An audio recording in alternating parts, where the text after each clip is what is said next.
నమస్కారం. మహాకుంభమేళాకు కోటాను కోట్ల మంది జనం వస్తారని అంచనా వేస్తున్నారు. అంచనాకు తగ్గట్టుగానే మొదటి రోజున 50-60 లక్షల మంది దాటిపోయారు. ఈరోజు కుంభమేళాకు వచ్చి గంగానదిలో స్నానం చేసినటువంటి ఒక బ్రెజిల్ దేశస్థుడి యొక్క అనుభవం ఏమిటి అంటే, నీళ్లు చల్లగా ఉన్నాయి కానీ హృదయంలో వెచ్చదనం నిండిపోయింది. Water is cold but my heart is filled with warmth అన్నాడు. అలానే ఒక ఆవిడ వచ్చి I came from Hollywood to Holi land అని ఇంకొక ఆవిడ తన అనుభూతి చెప్తోంది. అలానే యాపిల్ వ్యవస్థాపకుడైనటువంటి స్టీవ్ జాబ్స్ గారి సతీమణి కూడా కుంభమేళాకు వచ్చారని చెప్తున్నారు. ఇంతమంది పాశ్చాత్యులు, ఇంతమంది విదేశీయులని ఆకర్షించేది ఏమిటి?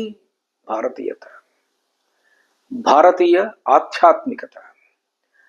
ఒక పుస్తకంలో చదివాను నేను, మన పాశ్చాత్యులు భారతీయులు చేరుకున్న శిఖరాలకు చేరుకోవాలంటే అది సాధ్యం కాదు. వారు ఏ శిఖరాలకు చేరుకున్నారో ఆ శిఖరాల నుంచి వారు ఏం చెబుతున్నారో మనం అది వినవలసిందే. ఒకవేళ మనం ఆ శిఖరాలకు చేరుకోవలసి వస్తే అక్కడ మన ఊపిరితిత్తులు పిగిలిపోతాయి, మన మెదడు పనిచేయటం ఆగిపోతుంది. Our lungs will burst into pieces and our mind ceases to function if we want to reach the heights wear the Indians have reached. ఇది ఒక సెంటెన్స్ నేను చదివింది. సో ఇంత అద్భుతమైనటువంటి ఆధ్యాత్మికత శక్తి ఈ దేశంలో ఉంది. ఈ దేశానికి బలం రిలీజియన్ అంటాడు వివేకానందుడు. అంతేనా? ఇందాక గంగానదిలో స్నానం చేసిన బ్రెజిల్ దేశీయుడు ఇలా అన్నారని చెప్పాను కదా, ఆయనే ఇంకొక మాట కూడా అన్నాడు. ప్రపంచ ఆధ్యాత్మిక శరీరానికి భారతదేశం ఒక గుండెకాయ. గుండెకాయ ఏది అంటే భారతదేశం. ఆధ్యాత్మికతకు గుండెకాయ భారతదేశం అనుకోండి.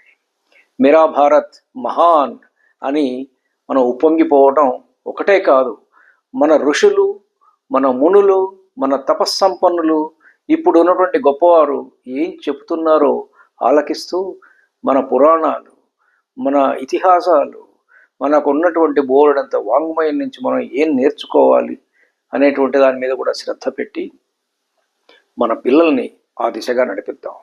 నమస్కారం.